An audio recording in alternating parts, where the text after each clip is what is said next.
আমার এই মুখের কি অবস্থা হয়ে গেল?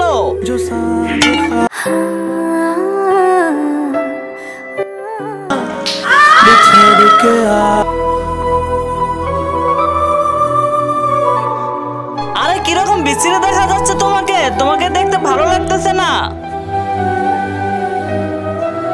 দিদি তুমি একদম চিন্তা করো না, সব ঠিক হয়ে যাবে। কিছুই ঠিক হবে না রে নতিন। আরে ওই দেখো ভূতনি আসতেছে। আরে ভূতনি তো দিনেই ঘুরে বেড়াচ্ছে। আমার মুখটা খারাপ হয়ে গেছে, সবাই আমাকে নিয়ে মজা নিচ্ছে। আরে তোকে ভালো দেখা যাচ্ছে না, ভূতের মতো দেখা যাচ্ছে। তুই আমাকে দেখে ভয় পাবি, তুই চলে যা এখান থেকে। আমার কাউকে লাগবে না, আমি এই ঘর থেকে বের হবো না। কিন্তু তার আগে তোমার কাছে কোনটা সব থেকে বেশি দামি, এক বস্তা টাকা নাকি মা বাবা? যদি মা বাবা হয় ভিডিওতে একটি লাইক করে চ্যানেলটা সাবস্ক্রাইব করে দিও। লাইক সাবস্ক্রাইব যদি তুমি না করো তাহলে আমি বুঝে নেবো তুমি মা বাবাকে একটুও ভালোবাসো না। বোন আমাকে দেখে কি তোর ডর লাগতেছে? তুই আবার এটা কি করলি নতিন?